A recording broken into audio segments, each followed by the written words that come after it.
All right, here we are back at Sub CLE. We have Chris Dora with us today. Hello. Yeah, and it's they call him Dora, and it makes me wonder, where have you explored? That's funny. Yeah. Has anybody ever? Well, when that cartoon came out, I got it everywhere. And I remember I didn't even know what it was. Yeah. Because I was already in probably my late 20s, and I didn't have kids or nothing, and people that had kids knew because their kids were watching it. Yeah. And I'm like, what is this thing? Oh, it's a cartoon. Yeah. See, I still don't even know. I've never seen it. And I found it. I'm like, it's a girl. I'm not a girl. But I'm like, okay, I get it. It's just a joke. But Right. yeah. But yeah. you play in the two current bands that you play in is what? Kurnugia is a death metal project I do. It's fairly, I've been doing it for a while now. Kurnugia? Kurnugia. Okay. Kurnugia. We're on Facebook and Bandcamp and all that stuff. Okay. What does that mean? What is that? It means, it's in Greek mythology, it means the underworld. Okay. Basically like hell. That's cool. It was just very death metal-y. Very death metal-y. And in this day and age, you know how hard it is to find a band name that even isn't used already 5 times or more. Yeah. So we were lucky to find it, and it wasn't used. I was surprised when Ghost came out, and they used the name Ghost. And I was like, what the hell? Nobody used that? Right. Nobody. I mean, just that simple word. Yeah. And I did a project with James from Ringworm in the early 2000s, and we called it Holy Ghost. And we just thought it was cool. Yeah. Name.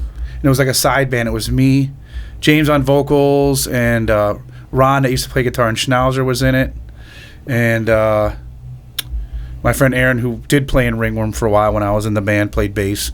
When I was doing Ringworm full time, and James it was his idea. Let's just do something. I want to do something different, singing besides Ringworm, because that's the only band he consistently always did. Right. Now he's playing guitar. We do Gluttons. He plays guitar. Okay. He's just like, he was just bored.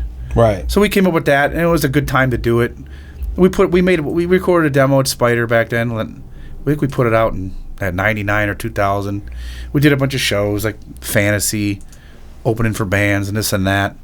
And it just kind of fizzled out, but it's just funny that Holy Ghost, you know what I mean? Right, Ghost, yeah. Yeah, but that Ghost is such a common word that wasn't used until they actually took it. Or if anybody did use it, they didn't get as popular as they did, obviously. Right. But well, it kind of makes me think about, like, I had a great grandmother that was like right off the boat from Italy, and Catholic, obviously, and we would say the prayers and the name of the Father, Son, and Holy Ghost. But like when I was in Catholic school, they said the name of the Father, Son, and Holy Spirit. And I remember when I said ghost, like all the kids laughed at me. Oh, right. Yeah, because I went to Catholic grade school, and I thought maybe we did say Holy Spirit back then. I don't remember. I think we did. They changed it. Yeah. That was by the 80s. They weren't. Well, they're like ghost. What? It's right. Yeah. I don't believe in ghosts. Right. But I think old school people, that's what. Yeah. That was their generation. That's what they said. But just it sounds cool. Yeah. I mean? Right. Holy Ghost. Yeah. So we took it for that band. And it was, it's a little bit dark, but it's not, but it is, Yeah. So the first time I saw the Gluttons was actually at 5:00, probably, what was it, like a year? Well, not maybe a year ago, but. We did when he was, he changed the Funhouse, and he kind of like ushered out the shows. He wasn't doing any of that no more. We did play a few times when it was still Spitfire, and they would do those. Okay. Well, I'm talking about the 5:00. You guys recently played. I'm confused. But we actually did do a thing when he changed the Funhouse. He did one more gig. Okay. Because he kind of got rid of all that stuff. Right. And he had the cage and everything. And he had the PA, and we would do really well there too. But he did. I think he was going to try to get back into him. We ended up playing there like 3 years ago, and it was actually pretty good. But he just I don't think he wants to deal with that part of it anymore. Right. He just wants to have a bar. Well, I've been up there a few times, and it's different now. It's cool, but it's not what it was. There's like a lot of young kids up there. he's doing good business. As far as money, I get it. Right. But it's not. It's different. I guess it's different because they're all younger. I go in there and I'm lost. Yeah. You know what I mean? But 5:00. Yeah, that's a great time up there. You know, we did. I think the first time we did the Thanksgiving Eve. That's what that it was. Wednesday. Yeah. We did that, and it was. We were like, damn, you know, we figured people come out anyways on that night. Right. It's a big bar night, but it was a good night, man. It was a great night. We were like, holy shit! They're like, we're running out of beer. Yeah. Because they only do cans and bottles. Right. We're like, are you fucking serious? Yeah. You know, and there's no admission. They're going to pay us out of the bar, so we had I forget who we played with, but we were able to pay them. We had a nice payday. Yeah. We're like, yeah, well, this is cool. It's just kind of DIY, you know. They said the PA for the vocals, and I think they might put on the kick drum and stuff. I think you had Aaron Dowson running sound for you. Yeah, and we know him, so it's cool. It's fun. That room's a good size. Yeah. You fill it up. It feels good. You know, it's just enough. It was awesome. You know. Yeah. So we did a couple other things there besides that, and then just this past year we did it again. You know, after everything was kind of opened up. Right. We did a Thanksgiving again. It was about the same. Well, I think that's the one I went to. Okay, yeah. Yeah, that was a good time. Well, you know, and I like what did somebody say? It was like it's like the Cleveland like friggin' what do you call that? The super group. Oh, our band? Yeah. Kinda. Yeah, well, it started who was in that? I mean, yeah, it is a super group. Right, now with Ed in there and stuff, yeah. Because it started out when I've been doing it. It's funny, I forget how long I've been doing it, since 2004. Yeah. But, you know, it wasn't always like a, it wasn't high focus on the project. Yeah. You know, James was doing what he was doing. Yeah. You know, and I was doing what I was doing. Right. I think I was still in Ringworm back then. Yeah. But it was something we would do, but like I said, it wasn't a lot of attention or focus on it. Right. And obviously things evolve. People's priorities change. We never wanted to stop doing it. But it was actually a 3-piece at one time. Our singer used to play bass. Okay. And we had can we talk about, like, who's your singer? Kevin Orr. Okay. And what's he known from? He doesn't do... Well, he was in a band called... He's in another band currently called Strange Notes. Okay. Which is... It's not even... It's like... It's rock. It's like... Yeah. 70s vibe. Totally different than what we do. Okay. Not any... You know, they do a whole different thing. Right. He was in a band called...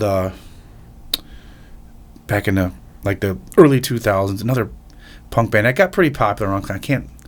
Sorry. We're talking about going blank all day. Yeah, sorry for putting you on the spot. I know, but he comes from more of that scene. Yeah. I knew him from James, and when I met James and Frank Novinnik and all them guys, because they were like, they grew up in North Olmsted and Columbia Station. Now I'm from Parma, so I didn't know those guys, but I met a lot of people through them. You know what I mean? Right. We all started to cross paths. That's why I met Kevin. But Kevin did grow up. He went to school. He went to Holy Name in Parma, but I didn't know him until after high school. But we talked about him. Oh yeah, I went to Holy Name. I'm like, that's weird because I didn't cross his path till the music scene later. Yeah. And then James, obviously, the Gluttons, the band existed without me at one point. Okay. And they had a drummer, and he was about to have a kid. Well, you say James, obviously. James Bullock. Everyone, James Bullock, Human Furnace, as the Human Furnace. The Human Furnace, people call him, and that's his art name. But a lot of people call him, and that's how he still labels himself. And who does he play with?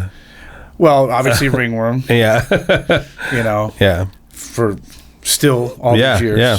Always consistent with that. You know, and he's done a couple other things. Like I was talking about that. We did a band thing called Holy Ghost in the early 2000s. Yeah. Just as a fun project with Ron Merck that was in Schnauzer, the guitar player. And me, obviously. James was singing in that as well. I got to say that every time I do one of these, something with Jim Kanye comes up. So you said Schnauzer. Oh, yeah. Because before we were on, I was telling you about practicing at Rock and Roll City. Yeah. We had that big room, and we shared it. It was like 9 or 10 of us paying. Yeah. And we were sharing it with Kanye. Yeah. And he was doing the project. I was doing projects with him, side project, and he was doing Nunslaughter consistently and Schnauzer at the time. Well, and Rock and Roll City Studios is Mark Sobere, who I'm hoping to have him on here someday. Oh, you should. Yeah, and he can tell you some stories. He's probably got Jim's stories. Jim stayed down there till the end. You know, we pulled out of there, and he stayed down there. We had to go there and clean that room out for his parents and get the gear and get all the stuff. And but Rock and Roll City Studios, I mean, there's a lot of bands that have come and gone from there. I mean, that's a oh yeah, so. Yeah. Now I went down there to go to embalmer practice one time. And I'm just like, I just walked around. I'm like, wow, it's so different from when I left. So we left there in like 05, 06. So I hadn't been in there. I'm like, damn, it's come a long way. Sure.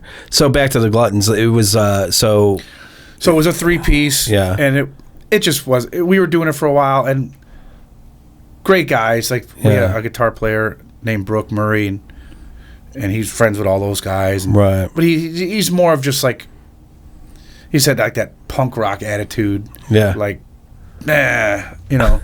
Right. And James had all these ideas because when he joined, he's writing music. Yeah. When they were doing stuff, they were writing music before him, and they were just keeping it real simple. And they're good songs, but super simple because it was easier to play. Because these guys weren't like the guys that like play guitar; they just throw it on, you know. Right. They weren't. And James wanted to go in a different place, like maybe make it a little more, you know. Okay, it's still punk, but it's a little stoner rocky. It's a little Motorhead. It's a little AC/DC. But the riff, you know, the guitar playing is a little more involved. Right. And James is not Yngwie by any means. He doesn't claim to be.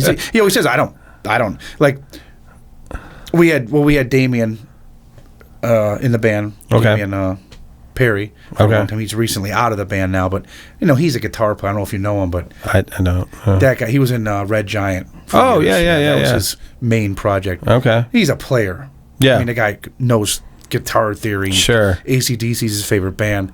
Yeah. And he was in the band for like 8 years. And when he came in, we're working on riffs, and James. I got this riff, and where's it on? Was that on B, EC? He's like, I don't know, just like right here on the. He's neck, James more of a feeling and a hearing guy. A lot of people around town are like that, yeah. But that's when we first brought in a real guy compared to the guy Brooke we had. You know what I mean? So we had him come in, and our singer Kevin. While he was playing bass, he could play bass, but he's not really a bass player. Right. He's more, you know, and we're playing the same songs for a few years, and we rehearse, and everything's good, and we go play a show, and he's dropping the ball. What do you mean he's dropping the ball? Like what? Now he's playing wrong parts. Dropping in and out of the songs. Me and James are like, dude, we've been doing this for, at that point, like 10 years. What are we going to do here? Well, some guys get nervous once they get on stage or whatever. Right. You know, but I don't know. Again, he's not a guy. He's not I'm a player. It's fun. Yeah. So we're thinking, James he wanted to go in more involved musically. What are we going to do? That's when we invited Damien in. Okay. We know he could play his ass off. You know, I mean, like AC/DC and Black Sabbath are his favorite bands, and he could lead. We wanted leads. There's no leads before that. Right. Guy can play leads. He pulls them out of his butt. Yeah. So then we're like, well. We want to get Ed Stevens. Well, you know, he's a friend of ours already. Yeah. He'll basically do any project if you ask him. When I met him back in the day, I was working at a jazz club. He was dating the other server I was working with, Laura, and he was a jazz player. Oh, he plays it. He jumps into any situation and just can do it. He's amazing. He does big band stuff. Yeah. Well, I thought Brothers Lounge has been closed for a while, but he used to do I think they're back open now. Oh, are they? I think it is. That's nice to know. I went by there a couple weeks for that last Now That's Class show. Okay. And I seen they tore the paper off the windows, and I think they're open again. I think they closed just to do some renovation. Okay, because they were closed a while, and but they never said we're out of business. Right. They just kind of because it's a great place. It is. He does a big band thing there on. If they get back to it, it was Mondays. Yeah. I remember I went in one time because I was off of work. It was a Monday. I can't really go out on Mondays. Yeah. But he goes in with the fucking stand-up bass on a Monday. And he's like, these guys, he's like, they party harder than like the metal scene guys, man. We get done and they get all fucking hammered in the bar. Yeah. But I'm saying, you met him in a jazz scene. He does jazz stuff. He'll stand in with anybody. Yeah. At this point, he just, Well, he's got to be one of the best bass players in Cleveland. Oh, I mean, I would imagine, right? I always tell people he's the Steve Harris of Cleveland. He's just so good, and he could just pick up anything. He can do anything. Yeah. I just hear it. Okay, I can do that. Hey, can you record on this? Yeah, I'll do that. Hey, you want to be in this project? Yeah, I can do that. Yeah. He's always up for it. Wasn't he doing like Integrity or something, or was he doing No, he's in Ringworm. Ringworm. He's That's still what it is. currently Yeah. Yeah, he still currently is. He's been in for a few years now. The drum. Well, they're having a transition now because they just did that Final Now That's Class gig. Okay. And the drummer Ryan's. It was his last gig because he's joining Midnight. Okay. And they're about to go on tour, and big things are going to happen for them, as I can tell. Yeah. How do you know that? Well, they got their they're on Metal Blade. Oh, nice. They were ready to do shit last year. Well, 2 years ago. Yeah. And that record came out on the first one on Metal Blade, and then the pandemic and everything got canceled. Yeah. They were going to go on tour, American tour. They're going to go play all the festivals in Europe and this and that. Yeah. But luckily, they're able to churn out records like. That's so good. they have a new one out now. It's out. Sweet. And now they're going on tour with Mayhem, the black metal band. Yeah. Starting in the States like tomorrow. I think it goes till the end. Like it's 4 or 5 weeks, and then they're going right to Europe. Okay. Doing all that stuff over there in the summer, all the big festivals. And it's a tour, and they make the festival dates in. So, they asked them to do it. Jamie, the singer, is friends with all those guys, and he's been involved with all them because of that Mercenary Studios out in Avon, which Noah Buchanan runs. He's coming in tomorrow. Oh, okay. Noah's great. But Midnight and sort of rehearsed there because it's his place and all those guys. Right. Ringworm's done stuff. We've all It's funny you said that because, I was going to tell you before we started this, I was like, I got Noah coming in at the same time that you came in. Oh, okay, great. He can tell you plenty of stories. But, all those guys know each other. And Jamie actually approached Matt Sorg, the guitar player of Ringworm. Okay. Probably 6-8 months ago to be in the band. Because there are always one guitar player, a three-piece. Yeah. He was thinking he wanted to have two guitar players for live. Yeah. Because they don't do it on the records. He plays everything on the records live. Recordings, and he just has live people. Yeah. From my understanding. And Matt was like, and his friends of his, and he's like, okay, Right. But it's a good opportunity. They're about to do all this stuff. Right. All this stuff's going to happen. James was bummed out, understandably. Yeah. So now where am I? That's my guy, writes some music. Right. But I can't blame him, but whatever. And then he rehearsed a few times, and then Jamie just changed his mind. No, I don't want to do it. Okay. Just keep it one guitar player. Okay. So Ringworm was fine. Yeah. Now, a few months go by, and their drum. They must have been having whoever's playing drums currently. I don't know the guy. I've seen him, but I don't know him. But maybe he doesn't want to do it anymore. Doesn't want to tour. Oh, the Ringworm drummer, and he's a little bit younger. Right. His name's Ryan. He lives in Columbus. Okay. So they approached him on that, and once again, James is like, "Fuck, okay." Taking my guys again. All right. Yeah. But you can't be mad, because it's a good opportunity. Yeah. But you're like, fuck, what do we do? Yeah. So he was literally telling me this stuff last week after Gluttons practice, because I know some stuff, but I'm not involved anymore, so I don't, hear all the stuff. But he's gonna. Him and Matt still wants to do the band. Ed's down for whatever. Yeah. So they're gonna continue. They got a couple guys they're looking at.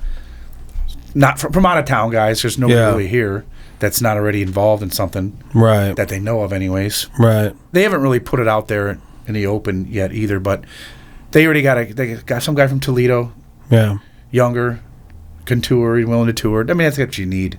Right. You need a guy that can just drop stuff and go. Yeah. You're going to be that band. Sure. That's why I'm not doing it anymore. Right. Once I bought my house in 2010. Right. Yeah. Responsibilities and stuff. Yeah. I could do little stuff, but I can't do extensive touring anymore. Sure. Not with a house payment. But you did at some point? Oh, I did. Yeah. Yeah. I was in and out of that band from 94 to 2010. You know what I mean? And I did a bunch of touring. We went to Europe in 2008. Yeah.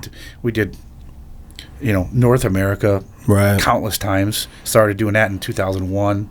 Nice. And that was before we were on Victory in 2001. Then we started really touring. But before that, we were doing like the long weekends and doing all that kind of crap, And I was younger. I was in my mid-20s, you know what I mean? Yeah. We all were. So you've been doing it a while. Yeah. And then I said, once that came about, when I bought a house, I'm like, and it was just an understanding. Yeah. They knew, and they had somebody that can jump in. Right. You know what I mean?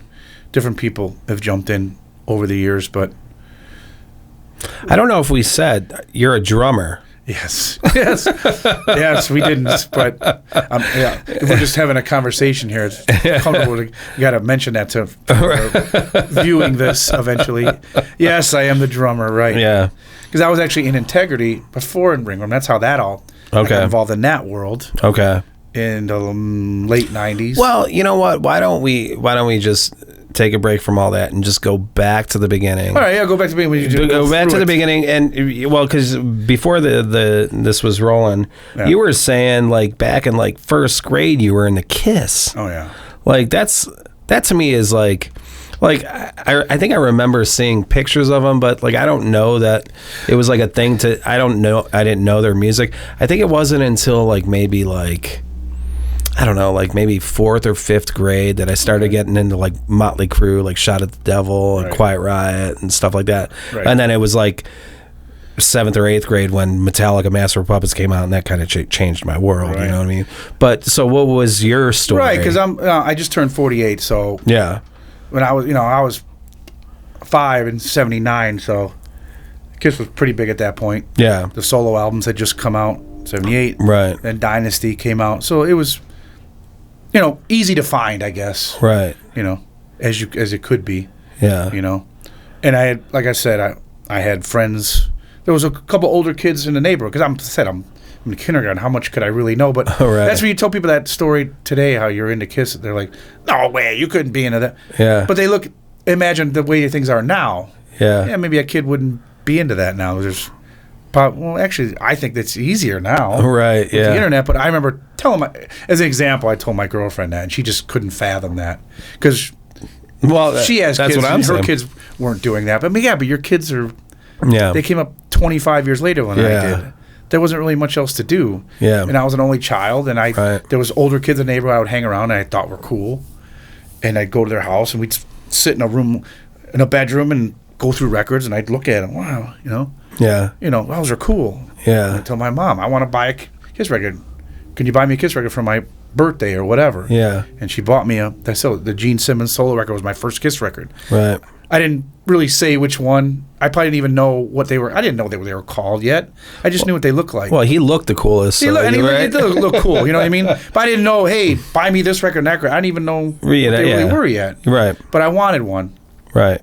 She bought me that, and then she bought me, after that, I think I got Love. I remember buying Love Gun. It had the cardboard gun inside. Oh, did it? Okay. Yeah, and I now those are like worth Was money. that a record? Yeah, the Love Gun album. Oh, okay, yeah. And when you'd pull it out, it had this a cardboard gun. It said Love Gun on it. Nice. And they're worth money now if you have them when they're unused. Sure. But it was a little thing on there, and you could pull it, and it would go bang. Oh, really? Yeah. That's cool. And later on, I ended up buying one that was unscathed and paid money for it. Well, and that's why they're Kiss now, because they thought of that stuff. Right. I mean, they'd have the posters inside, or they'd have the order forms to buy stuff. Yeah. You know what I remember? And then I said I got the Double Platinum, which came out right around 78, 79 too. Yeah.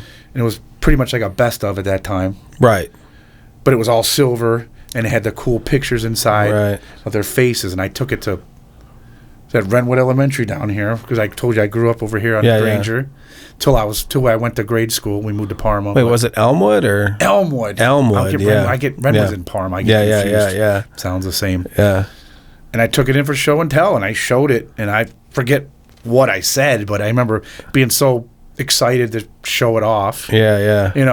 But you tell people that story, they're like, you couldn't have Well, that's what I said. But I did it. And then I had other kids in the neighborhood, and the people I met later in life that love Kiss, that are my age, kind of did the same thing too, but we just didn't grow up together. Right. You know what I mean? It just depended. Well, like Tripp or probably. Matt Storg, who plays in Ringworm, we're close, but he grew up in Canton. Yeah. But he had rock and roll parents. They took him to see Alice Cooper in like 75. Oh, wow. Because he's a little old. He's like 3 years older than me. Okay. He saw Alice Cooper when he was like 7 or 6. That's crazy, yeah. And his parents were into that. Yeah. So Kiss was just kind of a natural progression for him, too. Sure. But, that's an isolated story, I guess. Yeah. But all the people I know that are into Kiss, we all started around that age, but we just didn't know each other. Right. I think Tripp started pretty young too, as far as I know. Yeah, no, and he's a couple years older too. I think Tripp's 50 now. I think something like that. Yeah, yeah. Mm-hmm. And it said back then every year mattered. Because band was just churning out records. Kiss was putting out 2 records a year. Right. Back then, so you think about that today, 2 records a year. Holy crap! I guess we should say Tripp is from Studbull's Disco Biscuit. And yes. So, but it's just so people have context. Good friend of mine, and he's my, I always knew Tripp, but we weren't always hanging out or close. Mm-hmm. But then once we started getting, we both live in Parma now, and then the Kiss thing, we started doing the cruise together, the Kiss cruise. Right. And now we both have relationships. Our girls get along. We get along. Yeah. He likes to hang out and party. So do I. Right. And that's what we do. You've been over at the basement. Sure. There. Yeah. So that's what we do. Yeah. But, nice. He's actually talking there. They might do a show. Yeah, somebody's birthday or something. The Studbull's Disco, but they're gonna do like I don't know. It's like they get together every 10 years now.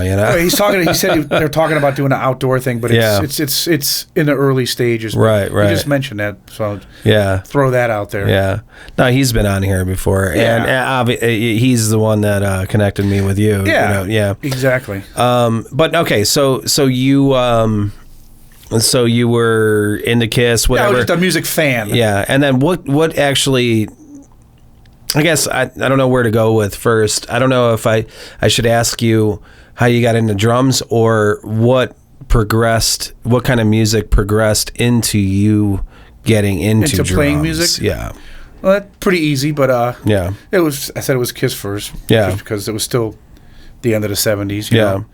And then I ended up, my parents bought a house in Parma, then I went to Parma, and then it was the early MTV years. Right. And then all the, the hair metal, whatever you want to call it, heavy metal stuff was Twisted dominating Sister, the world. Quiet Riot, stuff like that. You just turn MTV, that was all that was on there. Right. And I was already into, I like that kind of rock. Yeah. So now you're talking 81, 82, 83, Right. So I'm absorbing all that. Now I like Motley Crue was God. That was one of my favorite things. You know what I mean? But besides Kiss, it was Van Halen when I discovered that. I was 1984. I was only 10. Yeah. First record I heard, good record, but I ended up buying all the other ones after that. Right. That was my age. But but I loved that, and I wanted to play guitar first. What, the little cherub with the pack of smokes? Yep. Yeah. Right. But I remember because I lived right there in Parma, and there was that Peaches Records there. Oh, yeah. And there was the Wax Museum over there, and then the Space Invaders, and that was my stomping ground. Yeah. I'd get my allowance, then I had a paper route. I'd take all that money and blow it at Wax Museum, the T-shirts and everything. They had all the paraphernalia in there, but I didn't care about that yet. Well, I lived all the way over. Kid. Well, I lived all the way over here, and that was the cool place to go. You know what I mean? Yeah. Yeah, we were able to ride our bikes or walk there. So we loved our neighborhood friends. Every penny I would have, I would blow it there. They had the posters, they had the T-shirts. Right. Yeah, you can go hang out and play video games. Sure. Yeah, you know what I mean? That's what we did. And then when you get older, you can go to Wax Museum and get your pipes. Yeah, now you go your paraphernalia. Actually, that place is actually still open. Is it? Really? I think that's all they have now. Okay. That whole complex, that big building, everything is closed. Yeah. But you drive around that back, it's still there. I didn't go in, but the one time I drove up and I saw, I'm like, it's still open. It's just creepy. It's weird. Because they even like Space Invaders, they used to drive around the back of the building there. You used to be able to go around. They put up one of those big highway things and blocked it. Like you don't drive through it anymore. I'm like, it's just like dead. Right. But that thing is still open. It's just so odd. Yeah. But I got into all that music, and then Van Halen, and I'm like Eddie Van Halen. Like, I want to be that. I want to play guitar. Right. So I actually started taking lessons, 10 years old. I had a friend on my street. His mom taught music. She played piano, but she could play guitar, and she played a little everything. But I'm just thinking, I want to play that. I want to be, hot for teacher. Yeah. And my parents, they bought me a guitar. They bought me, we start off on acoustic. They were consulting them on what to do, and I don't know. Okay, you start off on this, then you progress to electric. Okay. go take lessons, and they give me a book, and I'm like, they're trying to do it the right way, but it's not the fun way. No. Yeah. Remember that I took the lesson, you had the book. Okay, take this home and work on it for next week, and I would go. You got the Mel Bay book and everything. Yeah, and I had the book, and I'd be like, I'm like, I did it for a year, and I gave it up. I'm like, it's not what I thought it was going to be. Right. I just wanted to jump in and play. Sure. Which incidentally, as we got older, a lot of people I know that do play for real, most of them learned on their own. Sure. Without lessons, excuse me. Well, no, and, I got to say, because I didn't get an acoustic. And when I got an electric guitar. That was my first guitar. Oh, okay. Right? I said that last time, too. But when you get that sound of the distorted electric guitar and everything, that's what you're looking for. Right. If you're playing it on acoustic, you're like, what is this? Right. My parents, they didn't understand. You know what I mean? Right. They were just trying to go down the right. They were doing whatever someone consulted them to do. Correct. Yeah. So, like I said, I did it for a year, and I just gave it up, and I was like, So I didn't. In 10, 11, 12, I obviously still listen to music, but then I had friends that they started picking up guitars, and they started doing stuff. Well, let's play, okay? Yeah. So my friend started playing guitar. He was taking lessons, kind of learning on electric. Right. No, not learning. We couldn't play whole songs yet. Right. So I'm like, let's do the song without the solo in it. Right. Just the main riff. That's all you really knew. So I started playing. I'm like, I don't want to play drum. Now I started liking drum. Now by that point, now I'm like 13. Now I discovered like Slayer and Megadeth and all that stuff. SOD and Anthrax. So wow, drumming, holy shit. That's a whole different thing now. I'm already done with that other stuff. Motley Crue, and I'm putting that over here now. It's funny that you say that because even though the drums were predominant in like Motley Crue and Quiet Riot and Twisted Sister and stuff like that, they were very simple. But when that like Slayer and Metallica and Megadeth came out, like it was much more, like just so much more intense. Yeah. And I look back and I love Tommy Lee's playing on Child Devil, and I love the sound of it, and it's great. Too Fast for Love, I love. Right, but being a little kid, when it was happening. We were fortunate to grow up when all this stuff was actually evolving and happening. Right. So, you didn't compare. Now I compare them and go, oh, yeah, that was great, but that's cool. But back then you were like, no, fuck that. This is awesome. Look at that. That guy playing 100 miles an hour, double bass. What's that? And, that was all new. Yeah. We were just fortunate to grow up at that time. So, all right, I want to play drums. And now my friends were getting into all that stuff. We're seeing these bands and, wow, this underground thing and this whole thing. So I got completely enveloped in that. Yeah. So I had a neighbor who did sound at a couple local bars. There was a bar called Go Post on Brook Park Road. Okay. It used to be called Go Post. It's called Bar 30 now. It's still there. Oh, okay. That building. Yeah. Mm-hmm. And he did sound for like cover bands and stuff. He had a PA. He had the whole thing, the big PA with the big stacks. He would keep in his garage when he wasn't renting it or keeping it. He ended up keeping it there for a while. It was like a resident thing there. Right. But he used to pull it in and out of places. So I used to hang around him, and my guys, he plays music and he's cool, and I'm just a little kid trying to hang around cool people, Right. And he's like, I told him I'm interested in drums. He's like, well, I get this drum set. It's kind of beat up and whatever, but we can have it. All right. Nice. Cool. I don't know if my mom's gonna like that, but I'm taking it. So we take it and put it in my basement. Me and my buddy, he's playing guitar a little bit, like I mentioned, and we just start fooling around, and I'm just, but I gotta learn, technique and rudiments and just moving having your feet and your hands do two different things. Right. I didn't understand any of that, and it was terrible. Right. It was awful, but I was learning. Well, but I didn't take lessons. Right. To this day, I can't read music. I don't know how to do that. I don't really need it. Right. But we just played. With drums you could hear it and feel it. That's all we were doing. There was no YouTube or nothing, but we were always going to see bands. Yeah. See, national bands or local bands, and I just wanted to watch the drummer every time. Yeah. Yeah. What's he doing? Or you listen to the records that you love and just you try to copy it.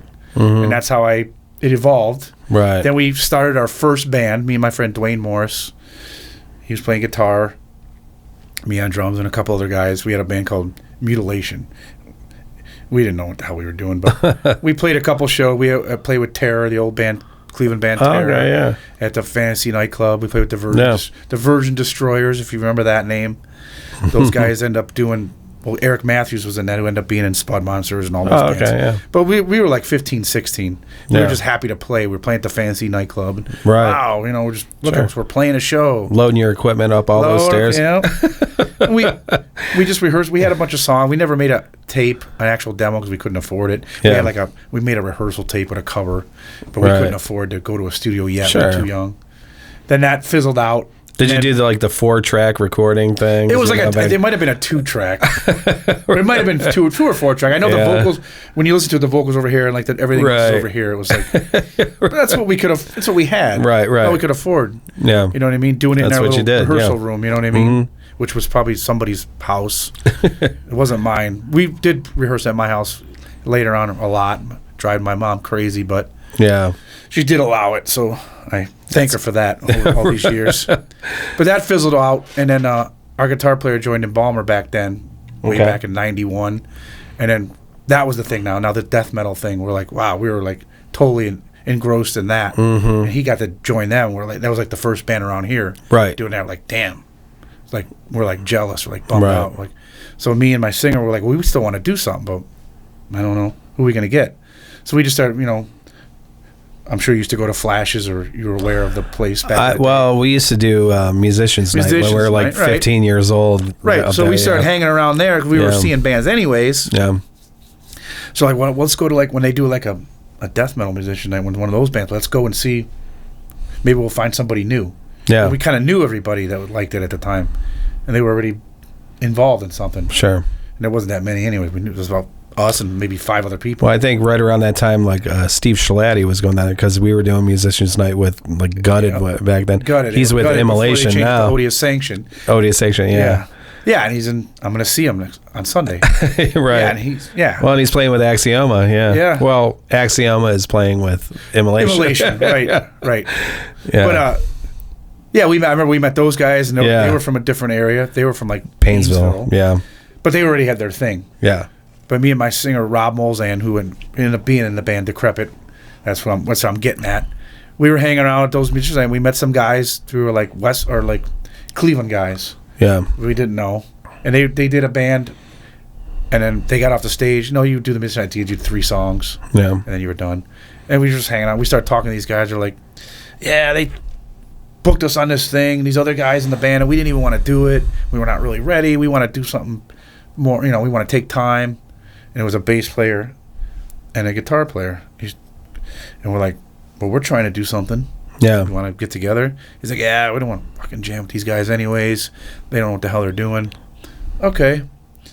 We could jam at my house. Come over. So we started jamming with them. Came to be the band Decrepit I had, death metal band. Yeah. We started at like 91. Just rehearsed, hashing out songs. I was still in high school. And then, about 2 years, we just hashed out. We played a couple of things, maybe at Flashes, but we had no product. Sure. In '93, in 19. All right, we got enough songs, and we have a few bucks. Right. We need now. I have a job or some kind of job. Right.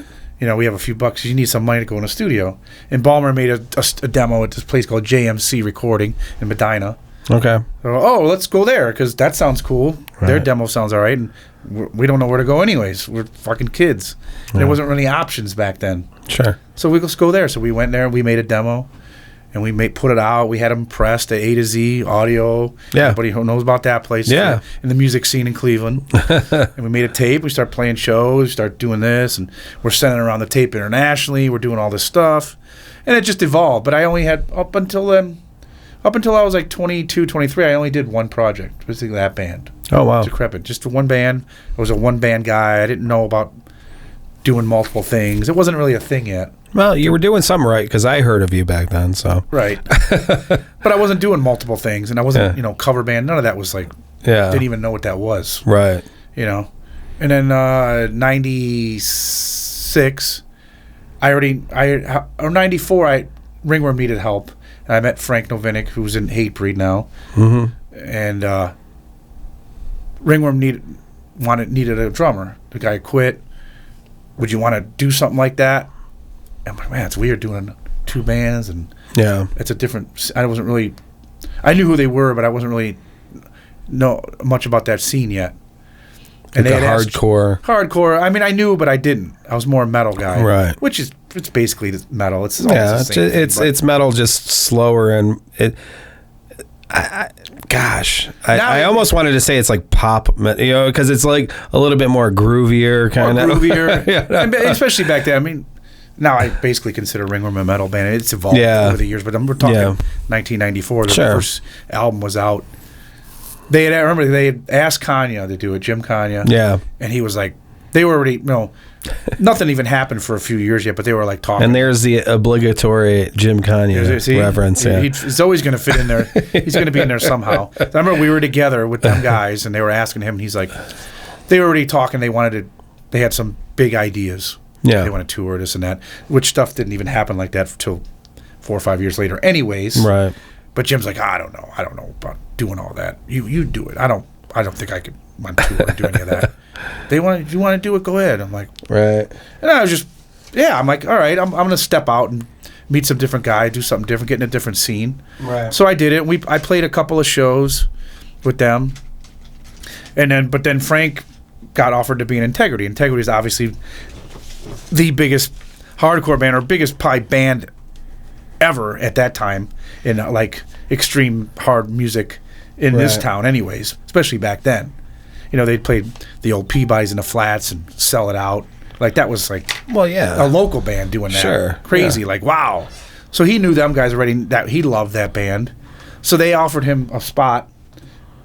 He's like, okay, can't blame you. Right. So that meant the demise of Ringworm. Right. So now he's joins them, and they put out, start touring with them. They put out Systems Overload. He starts touring. He's doing this, living his dream. Right. I get it.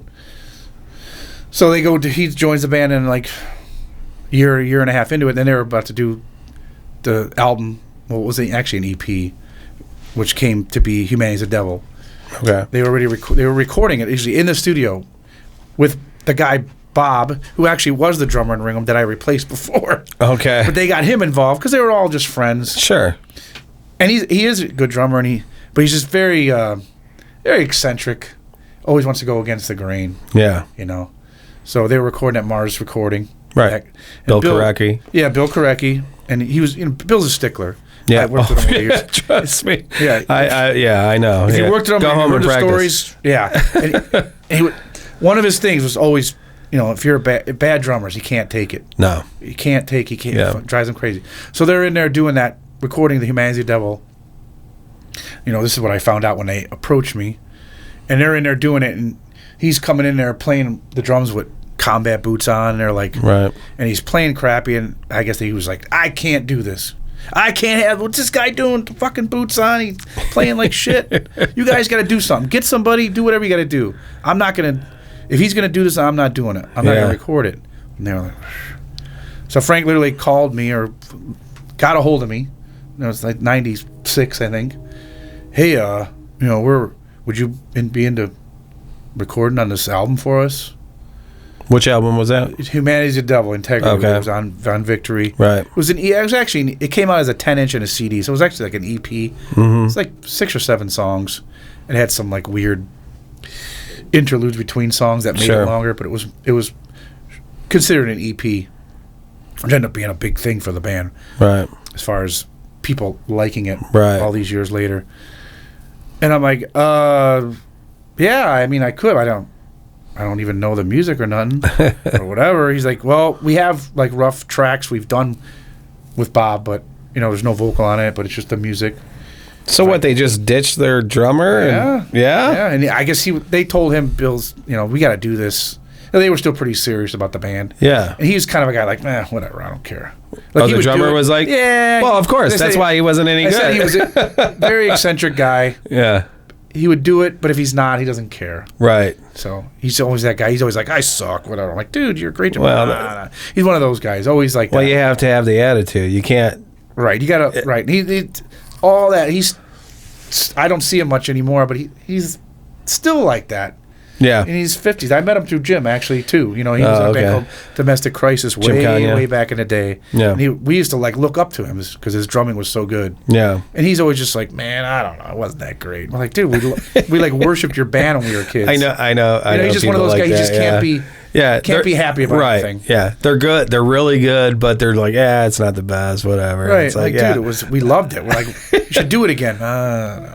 It's like even if you're crap and you say, "Fuck, I'm awesome," like people will believe you. Right. But anyway, so so they basically told him that they asked me to do it, and they basically told him. I guess he was probably like, whatever. Yeah. Okay. I'm like, well, can you? He's like, we can get you a tape. You know, this is back to. Take a tape and listen to your Walkman days. Yeah. You know, there was no other way yet. Right. I'm like, well, give me a tape so I can hear it. If you can learn them in like 2 or 3 days and come in and do it. Yeah. I'm like, all right, we got drums there. All you got to do is come in. Right. So they got me the tape, and I literally walked around with my Walkman at my old job. Yeah. They let me do it. And for anyone under 30 years old, a Walkman is a cassette tape that you put in it. A cassette tape player. Right, and you plugged in your headphones, and you had like those round headphones. You didn't have buds. You know, I think they had maybe buds come out there, but I didn't have them. I still had the metal thing, the little black fuzz or foam things on them. And I listened to the music for like 3 days. Dude, I'll tell you what. I still like... Yeah, when I did go to the gym, every 3 months or whatever, but I'll use my studio headphones while I'm running. Like, and people are probably like, "What the fuck is this guy doing?" But head? Dude, it's the best. I don't care. But they hold onto your head, and it sounds better. The buds they're okay, but they slip. Right. Whatever. Right. Yeah, I know. I still like the old ones that grip your head and stay on your head. Right. Yeah. So I learned the stuff, and I listened the shit out of it. I remember constantly, and I went in and did it, and it. You know, at that time it was just okay. We'll just do this. Yeah, there was no plan of me being in the band, as far as I knew, anyways. Right. We just need you to help us out. Get this recorded so we can put it out. Okay. Yeah. I don't know what they're gonna do to that, but I did it quick, a couple days, and then they were happy. And Dwid, the singer's like, you want to be in the band?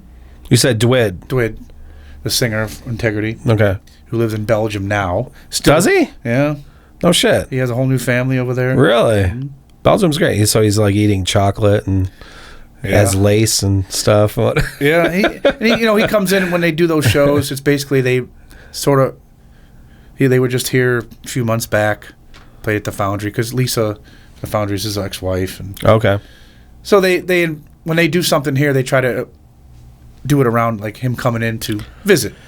Okay. So he can have everything. Oh, I'm visiting. We play a show and this and that. Because the band is just him. There's nobody from Cleveland involved anymore except him. He's got like these hired guns from. He had some guys from Maryland. He had some guys from here, there. Right. Just hired guns. But they still do it. They're still getting good offers. They're on Relapse Records still. So he found some Belgium girl and he just decided I think he met her on one of their tours they were doing.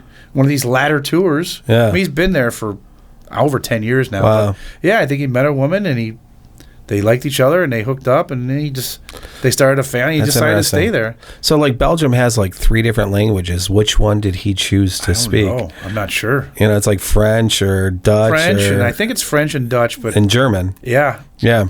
I'm not sure which one he chooses to speak. Okay. It's funny. Yeah, but I joined the band and I joined the band. So okay, I'm in the band, and then like the first thing right after that, shortly after Humanity's Devil came out, they already had toured Europe at that point. Okay. Like that was like a big deal to do that back in the 90s. Nobody was getting to do that unless you were something. But they already been like 2 or 3 times at that point. Right. So something came. Hey, we're getting a tour offered. Go to Europe, 97. Yeah. 23. I'm like, well, yeah, I want to do it. Well, I got a job and this and that. Yeah. So I don't want to lose my job, but let me see if I can work this out. And they were patient with me, and I remember talking to my boss. I had a super cool boss. I'm like, just tell him what's being offered to me, I'm going to 6 weeks, which is fucking long too, by the way. Yeah. Yeah, 6 weeks in Europe, and I want to go do this, but I still like my job. And that's sweet. And he was cool. He's an older dude. His name was Don, and he's like, no, I get it. it's a cool opportunity. Go do it.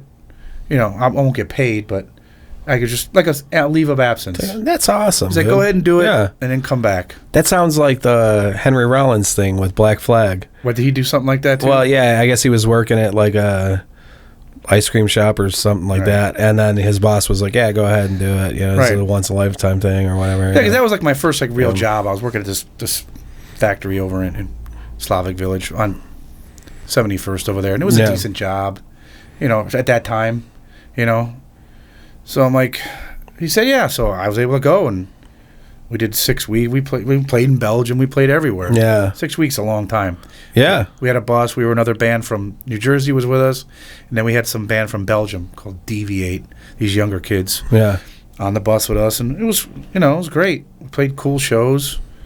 We played with the newly reformed Misfits. I remember on part of the tour. Oh, nice. When they had Michael Graves first. Remember we played. It was like probably one of the biggest shows on the tour. That's cool. We kind of played right under them. Okay. They were headlining. We just got added to the show. That's awesome. Coming through the tour. Yeah. I remember I still have pictures and stuff. It was pretty cool. Yeah. At the time, it was kind of a big deal. Fuck, it's still a big deal. Yeah. I just dug it. I have a poster where they signed and everything. Yeah. Remember they put out that record when they first joined? Yeah. I think it was called Horror Epics or something. Or something like that. Not Famous Monsters. It had cool pictures on it. They signed it. Yeah. So I did that, and then we did that, and then we came back, and then we put out Seasons of the Size of Days, the full length on Victory. Okay. Had the black and white artwork. And we did that, and we did a few things. No, not really touring for that, but we did some stuff. And then the band just kind of dissipated. Okay. You know, the main guys in the band weren't getting along, and I was just like, I'm along for the ride. I'm not here to be yay or nay. Yeah. And there was turmoil there, so I just whatever happens. You know what I mean? Yeah. So it dissipated, and okay, whatever. I still have other projects. By that time, I'm doing other stuff. You know what I mean? Yeah. So that fell apart. Then 99, a friend of ours passed away, and it was going to be a benefit show, and Ringworm was going to play. Mm-hmm. They weren't a band still. Right. And the guy I mentioned that they kicked out to have me played the show. It's just a one-off. So he did it. So they did the show, and they thought it was going to be a one-off. Then I'm talking to Frank Novinic and James Human Furnace, and they're like, well, now they were like getting the bug again. He's like, but Bob doesn't want to do it. Would you want to do it? And we went along and tried to do it seriously this time, and try to get a label and try to do this and that. So I'm like 25. Yeah, I'll do it. So we started doing stuff again. We went in and made a 3-song demo at Spider Studios. Started doing long weekend. We first met like the Hatebreed guys. Okay. We were going out and doing weekends. They were hooking us up with cool. They were just starting out. Did you say the name of this band? What? This is Ringworm. Ringworm still. Yes, Ringworm back. Okay. So Ringworm reformed now. Okay. 99. Right. So we started playing these weekends with these bands. I said we met the Hatebreed guys in their early years, but they were really focused on doing something. The guys were always... And Jamie was actually doing a lot of booking and shows and booking bands and trading shows with bands. Obviously you see what they've become. And that's basically because of him. But they were hooking us up with, yeah, you want to come to Connecticut and play this show with us and this band, all these cool bands. Well, yeah, we were just trying to get involved, stay in that world where we would still be, relevant and current. Right. Because it was kind of, all right, at that time it's been 5 years, but like I said before, things were moving kind of quick. Right. You disappear for a year or two, people forget about you. Right. So we got involved and said back in the world of that where we would be relevant, and it was working out, but we weren't signed into them. So we're just playing these. We do long weekends here and there, wherever we can do them. Play local shows. I bought a van. We had a van. We had a trailer. And then we got Victory. That was kind of our goal at that time. Victory Records, like the cool hardcore label to be on. Right. They pushed that kind of stuff. Obviously, Integrity was on the label, one of the first bands they ever signed. So we had that going for us as far as being recognized from Cleveland. And we were doing a lot of stuff, and they saw that we were doing stuff, and they offered us to do a record. Right. Okay, and now it's like 2000. Okay. They offered us to do something, so we did it. And put out a record, Birth is Pain, on Victory Records. 2001 now. Now we go and tour. We did my first time we toured like the States. Never really did that. We did a couple different tours around that time. You know, hitting everywhere, going from here to Wyoming and back, wherever the fuck, you know what I mean? I'm still young enough to do it. I'm still living at home. Sure. You know, my mom was luckily, you know, knock on wood, she was let me do these kind of things. Right. Come and go. That's awesome, because I was going to ask you, I was like, how are you facilitating this? Right. You know? Yeah, I mean, we weren't making great money, but, you know, I would just do that, and I'd come home and do odd jobs to get by. And you know, for as long as, like I said, eventually I couldn't do it anymore. Sure. And we were, you know, you come home with a few bucks, but we weren't making $1 million. Right. You know, but you come home, at least pay your bills and whatever. You know, the bills I had at the time. Right. I didn't have a lot, but I had something. Yeah. And we did it, you know, and then we did another record on. I ended up doing 2 different records with them on Victory. But then I was in and out of the band because they were getting busy. You know, now you're talking like 2005 and 6, and they were just getting a lot more busy. And I still hadn't bought a house yet, but it just still wasn't enough for me to, you know, come, you know, the payday wasn't there yet. Right. Like now they get pretty good guarantees. They got a booking agent. They got, you know, they have all that. But back then we're almost like doing it ourselves. Well, yeah. And you're kind of like whatever's being thrown at you. Okay. Because you just want to get to that point. Right. Where, okay, we're getting good-ass offers. We're getting good-ass tours. We're getting, you know, good-ass guarantees. Well, I've even noticed, you know, because I've never been in any kind of notable bands, but, like, you know, I just remember I just started playing recently, and, well, within the past 8 whatever years, but I noticed you can actually make some money, you know, now, whereas back in the day you wouldn't make any money, whereas now you can make a little bit of money for some reason. Yeah, especially if you have something that people stick and people are gonna like. Yeah, forget it. I mean, you're good. Yeah, I mean, you see, like, you know, there's bands around here. I mean, Mushroomhead did it in the early days. Yeah, on their own. Yeah, it was huge, and then they got signed. As you see. But that's kind of old news now. But they were one of the first bands from around here to do anything. Yeah. On that level. Well, I remember, you know, you had Hatrix and well, they had all their Environmental Hazard and those guys. You know, and then what was they were so just locally, but they were popular bands. Yeah, they didn't make it. They didn't. Yeah, they didn't make it nationally at that time. But they did do stuff. Like Purgatory? Purgatory, yeah. You know, right? Yeah. I love Purgatory. Yeah. But I mean, like Shock Paris, they ended up getting signed to IRS. That's right, another one. They had a national thing. They had a video on Headbangers Ball. Yeah, yeah. It was a big deal. Yeah. Back then, you know. It was extremely underground, but it was something. Sure. You know, I didn't really. Those guys were like older guys to me. I didn't really know those guys yet. I met all those guys through the years. Yeah. But I'm like, well. That's how we're doing something different. We're going to the more extreme stuff. Right. But, well, we could do that. We could make a tape. We could play shows. Let's do it our way. Yeah. And then it became a thing worldwide. Right. Bands making demos and sending them to each other. And, hey, come play in our state. We'll come play in your state. Yeah. You know? That's what those guys were doing, too, on their level. We just were learning. We had no teacher. Right, right. We see the shows and read magazines and okay, that's how you do it. We're going to do that too. Right. But anyways, like I said, I was out of Ringworm, in and out because they were just, it just wasn't there. I'm like, I just need steady work. I want to be able to buy a house eventually, which I did a few years later. But I'm like, I just can't. You know, I can't do this. Yeah. I'm on my own. You know what I mean? Sure. So I jumped in and out of the band a few times until 2010. You know what I mean? And then I'm like, that's when I bought my house in 2011. I'm like, all right. Yeah. And it was just mutual. Okay, you're doing that. You can't do it no more. But we got a guy. Another friend of ours from Columbus ended up being able to do it. Yeah. And he was in and out of the band a couple times.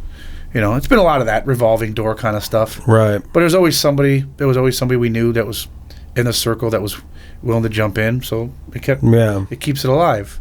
You know what I mean? So I just started doing my own stuff. You know what I mean? I did a couple different little small projects with Kanye over the years. Yeah. He would put out a couple. They were just CDs. We'd play a few shows locally. We did a thing called All That Is Evil. It was a project. It was all his idea. That name. He had his little. He always liked his characters. Yeah. He wasn't just Jim Kanye. Right. You know, in Nunslaughter, he's Jim Sadis, and this band, he always had his names and his egos, his alter egos. Yeah. So he had an alter ego for that, and he would dress up with this black hat and a black jacket, almost like a kind of looks like a cowboy, but it's not what it's supposed to be. I get what he was going for. Right. I get it. I mean, that was his thing, but he'd come up with like these, you know, cool lyrical things and stuff. Right. And we were just trying to. We were like, that's cool. You know, and we just like playing the music. Yeah. We actually put out a split CD with a band called Descend back in like 2000 or 2001. He would do a lot of splits with a lot of different bands. Yeah. We did that project. We did it. We played a bunch of shows, and then I was just getting. That's when I was in. Ringworm was like going full force at that time. Yeah. I'm doing like 4 projects, and I'm just we were just overloaded. And he was like totally. I told him, I don't know, Jim. It's just I don't know where we're going with this. You know. Yeah. We're practicing every week and making all these songs, but what are we gonna do? Well, for fun, man. What the fuck? I'm like, yeah, I know, but So wait, what was Jim doing in the band? singing. Okay. Yeah, he was a vocalist. Yeah, because I was like, you guys are both drummers, so Right? Yeah. yeah. He wanted to get. He was getting away from drumming. You know. Okay. You know. Well, I mean, he plays, but he always used to say it to me. I play drums, but you're a drummer. I'm not a fucking drummer. I don't, you know, look at me. Look at my drum set. It's all beat up. You know, it was like a joke, but Yeah. he wanted to get up in front. He liked that thing, that interaction. So we did that. All Is Evil. That was one project. And he had another thing called Spawn of Satan. We did when he sang, and he would dress. He didn't. Well, he did dress up. He would put on like fake blood, and he had like a staff with a fucking skull and the whole thing. Yeah. And we did a bunch of shows with that. Like I said, 2001, 2002, 3. Meanwhile, I'm still doing Ringworm on the side. I don't know, in between. I started my thrash band, I guess thrash death metal band called Soulless at that time, and that was like my baby. Yeah. I guess my brainchild. That was like around the Jigsaw years. Years. Yeah. We did that band for like 16 years. Nice. From like all those years all the way through to like 16 we stopped. Okay. But so yeah. And that was always consistent, you know what I mean? That was my thing. And I still had Ringworm, but you know, we were touring but doing stuff, but we weren't getting a lot of stuff. Not like they get offered today where they're getting stuff thrown at them every few months and putting out records. Right. It was slow to go. But whatever they were able to throw, I was able to do and balance all these things. You know what I mean? Right. And Soulless, we were, doing things, but we weren't. It was just basically just local. But So we were pretty fun. We were writing records. We put out 4 CDs. You know what I mean? Oh, nice. And a 7-inch. Jim actually funded. He wanted to come. Oh, yeah. A picture disc 7-inch. He wanted to do it. Really? We made this 2-song demo to try out Spider. Okay. First time. We didn't know. Yeah. So we're like, well, let's go ahead and do 2 songs, see how we like it, and then we'll do our CD there. We made these 2 songs, then we didn't do anything with it. Yeah. And then we went in and we liked it. We did the CD, and then put those 2, redid those songs, added it to what became that album. Yeah. But we always had that recording sitting there. He's like, I want to take those 2 songs, man, get some artwork, make a picture of this. Yeah. I want it to be out. I want it out. I'm going to put it out with my money. Kanye. Like, all right, yeah, because that's how he was. Yeah. He'd be like, he's got a whole idea. I want this on the cover. I want that. Picture you guys on the back. Da da da da da. I'm like, all right, so we can do it, And we end up getting the artwork from a guy. His name's Scene Rogers. He's actually involved with Mushroomhead. Okay. He helped do a lot of their masks and stuff. Oh, okay. But he did a lot of artwork for bands back in the day. Sweet. And we never really knew him personally. I'm like, man, we'd love to meet this guy. And we met him. He's a really eccentric dude, but good dude. Yeah. And he had this piece that he already kind of had. And it kind of looked like The Exorcist a little bit, like this woman with like just eyes or holes. And and it was a cool color. I'm like, because we were going to have him do something original. And he's like, well, I have this. And we're like, well, that's kind of cool. So we worked out a deal. He sold it to us. And we used that. And that's one side of a picture disc. And then the other side was a picture of us standing on the frozen lake. Okay. Jim's like, yeah, you guys got to stand on a lake and have the background. And we'll put that tint of the art, on the back. It'll be bluish because the art was bluish. Yeah. So there's a picture of us, and then we put the blue tint from the art on the picture. It was just him, you know what I mean? Right. But it was just something else he did for us, and he was involved, sort of. He wasn't in the band. Right. but it was something we did, you know what I mean? And then we kept doing that till right after he passed, and then my guitar player was just, I don't know, he was just getting burnt out. He was like, I don't know, man, we're just not, it wasn't moving fast enough for him. Not that we were really doing anything crazy, but he's like, I don't know. He was getting bummed out our singer wasn't writing lyrics quick enough, and he's like, every time we practice, I just hope I'm going to get a text that we're not jamming. So I'm like, okay, man, I'm totally bummed because it was like my favorite project. Solace. He was my best, as far as guitar playing, he still is one of the best players I know, and we've gotten together and done a couple little projects since then, but not like it was when we got together consistently, you know what I mean? Right. He hits me up and he's you know, he wants to do stuff, and I'm like, yeah, I will, but you know, I'm still active. He's like, you know, not. Right. He works and goes home, you know, and drinks his whiskey on the weekends. You know what I mean? But he knows I'm still functioning. But when I can, I do stuff with him because it's just fun. Sure. But I just wish that that thing never ended. Right. Honestly. Yeah. No. It was what it was. Our singer, he's got a lot of. His name was Jim Lapucci. He worked at the Jigsaw. Yeah, I know Jim. Yeah. Had one leg, and yeah. He over the years, he's got other ailments. You know, he's got a bad back now. Yeah. He doesn't do much. You know. Right. I think he's got disability now. I talk to him here and there. He lives right up the street from me on Snow Road. Yeah. Parma, but you know he's not doing anything, so it was probably going to happen anyways. We probably would have ended. Right. He just couldn't do that. Screaming and all that, and right? Standing, and I get it. Yeah, but we were just going along so good. It was a bummer. I'm just curious. Like, so you've been mentioning Jim Kanya. Like, how'd you meet him? I met Kanya.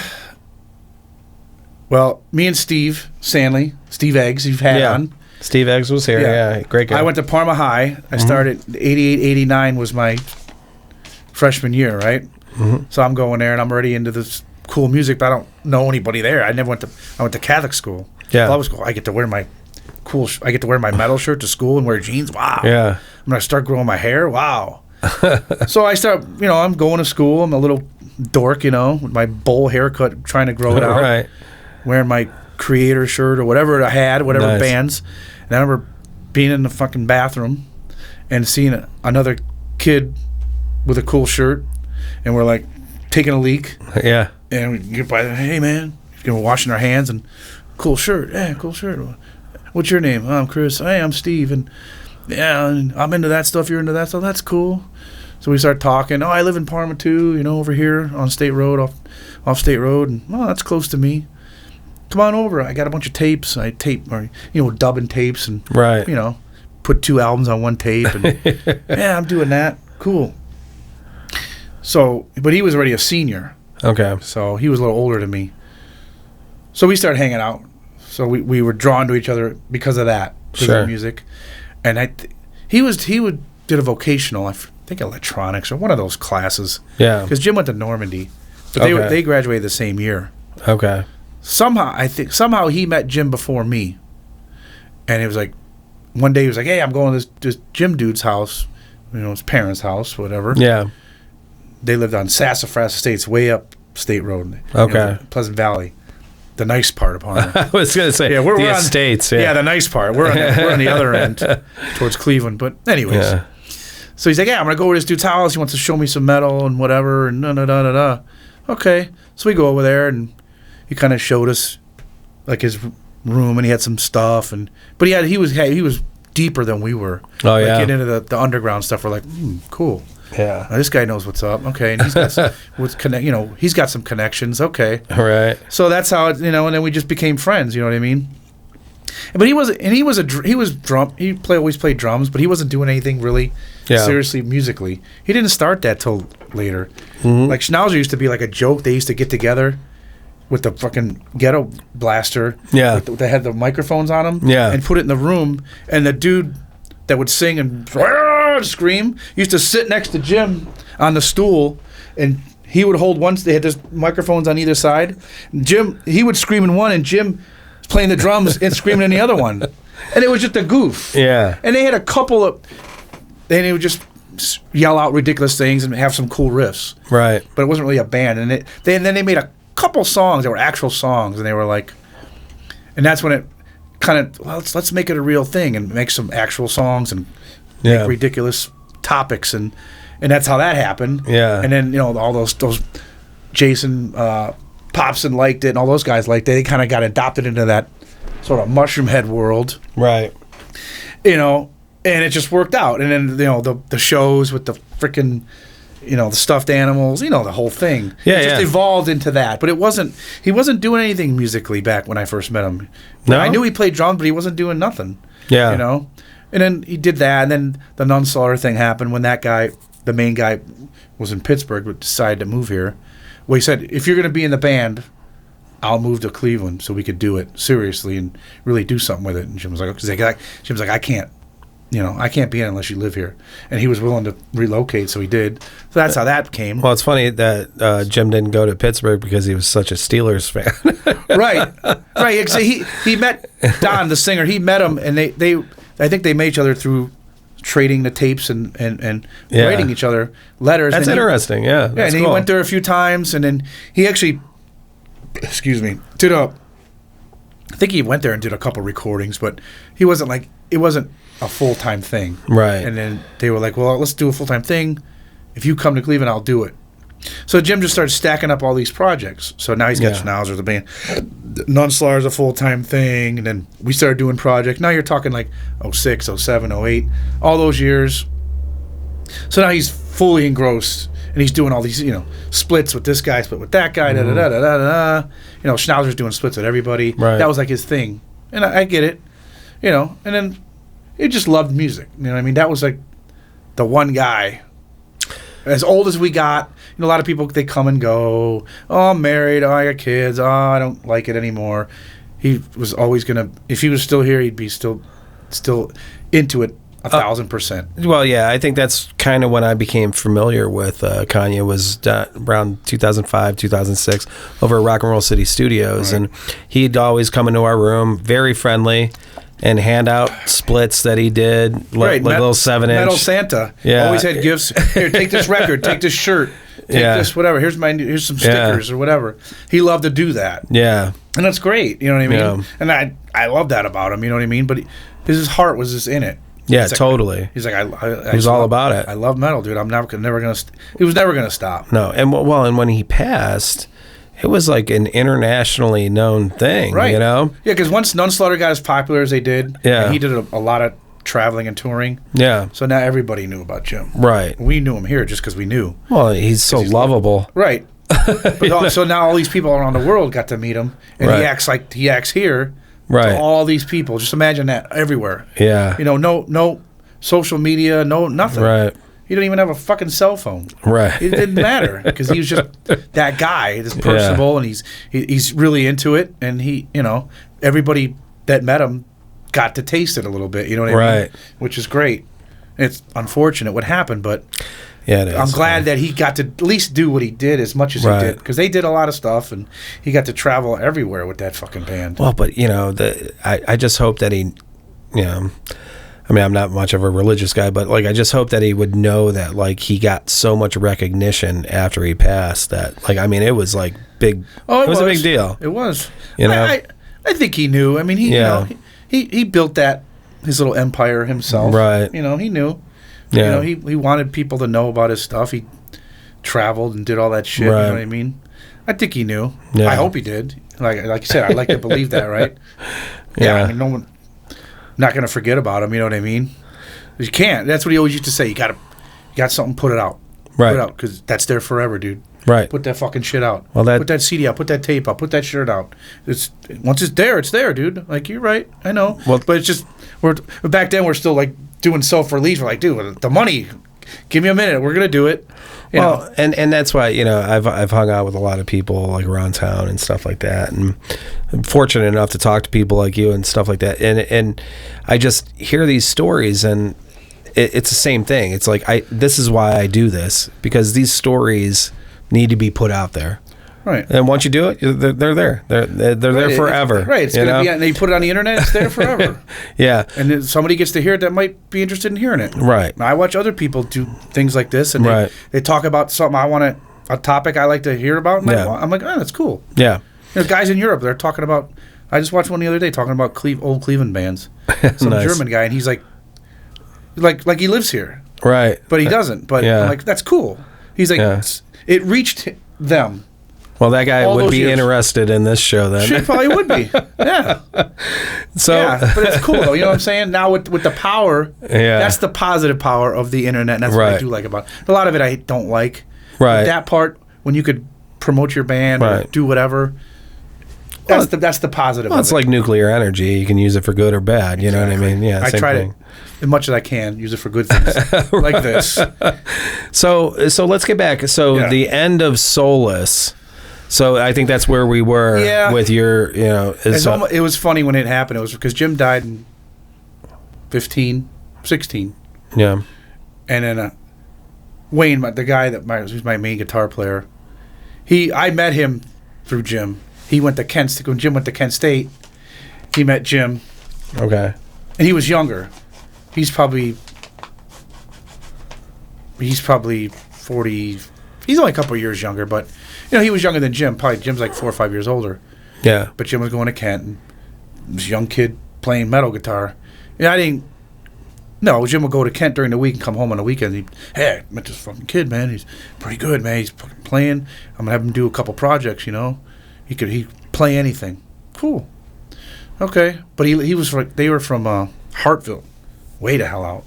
Like Ohio. Yeah. Okay. By Canton. Okay. But he was going to Kent. That's how Jim met him. Okay. But I didn't really meet him yet, and then he had when he got more involved with them, they were doing a couple jammed a little bit out in Kent, and then Jim had a room before he was sharing a room with us. Mm-hmm. Jim was doing a band called Apartment 213 for a while, right? And Schnauzer, and he had a room, and he invited that Wayne come up, and they were going to do whatever projects Jim wanted him to do. Right. He'd come down, and we were down there doing our bands. Soulless had a different incarnation before this Wayne guy got involved. Okay. And it was like a Saturday afternoon, and he's like, yeah, check it out. So, he'd walk out, Jim would walk hall and stick his head in people's rooms. Yeah. Hey, what's up? Hey, cool, So we would all do that, you know what I mean? Yeah. But I knew he was down there, and so I go down and check it out, and they're jamming some riffs and some cool stuff. And, this is Wayne. Oh, cool, man. But I'm like, damn, this kid, he's good. Wow, he's really good. Really good. I'm like, damn, I want him in my band. This guy's, he could play his ass off. And I'm like, so we ended up asking him to be in the band, as a second guitar player. We had one at the time.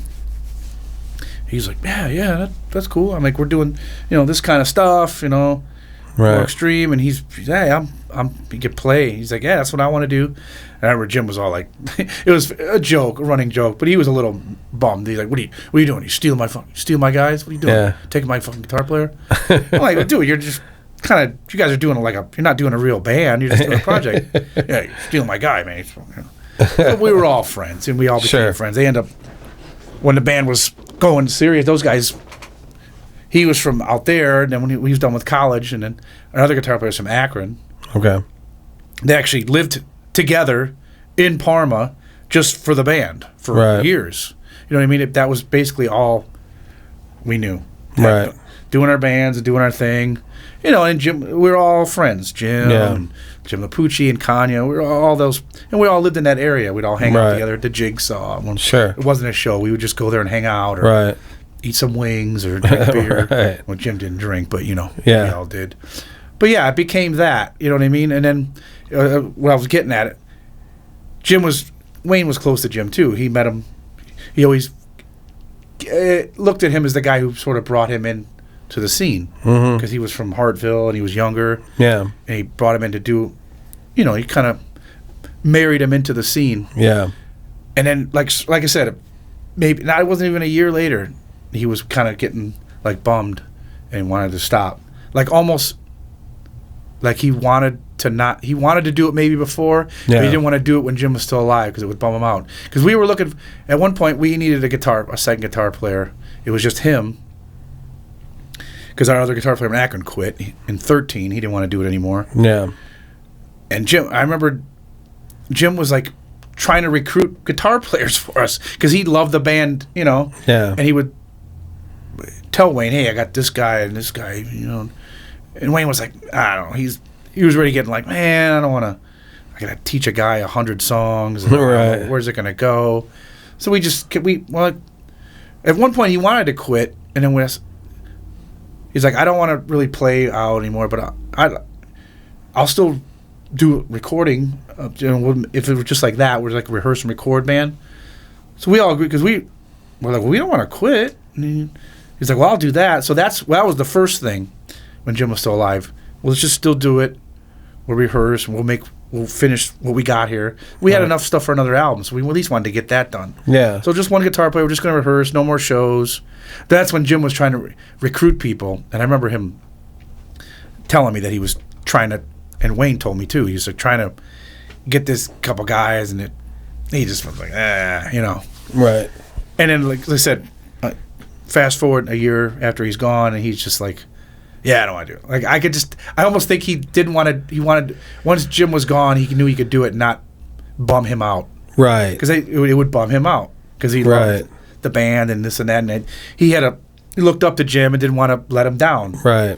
So yeah, I don't know that for a fact, but he never admitted that, but just sort of felt that way. Yeah, sure. Because it was just things were happening in the band that were, not good. But the thing is, though, I mean, Jim is a character and he's a presence. Oh yeah, you know what absolutely. I mean. So if you don't have that, right? I'm saying he didn't. I could just see him not wanting to let him down. Yeah. Quit the band. What the fuck you quit the band for? What are you doing? Fucking metal, dude. Right. You could just hear him saying it. Yeah. Dude, the fucking band's great. What are you doing? Yeah. He didn't want to hear that. He didn't want to deal with the backlash of that. Sure. And I get it. Well, like I said, it ran its course and whatever. It's a bummer, but so I moved on, and then Kurnugia, the current thing I'm doing, 20. You're gonna have to spell that one, man, because that sounds like Kurnugia. Okay, Kurnugia. Right. Okay. Some people say Kurnugia and this and that. Right. But if you actually look up the spelling, when they in the album, the dictionary. Yeah. Like it's like K-E-R. Okay. But it's K-U-R. So yeah. New. And that's how the way you pronounce it, not Kurnugia, it's Kurnugia. Okay. And it's not a common word. It's like, not soulless. I wish I could be that, but it's just so hard to come up with. I just remember when I was a kid, we used to call it Sepultura. Right. We used to too. We used to too. But I do say Sepultura all the time now. Right. But I remember we used to say, we all said Sepultura. And we heard it was Sepultura. We're like, fuck that. Sepultura, dude. Right. It's the same kind of thing. Right. That's a Portuguese word. Right. Yeah. For grave. Yeah. Right. But it sounds. We said that and we loved it. Yeah. We loved that band. Yeah. It's now we're that. Right. We're the new Sepultura.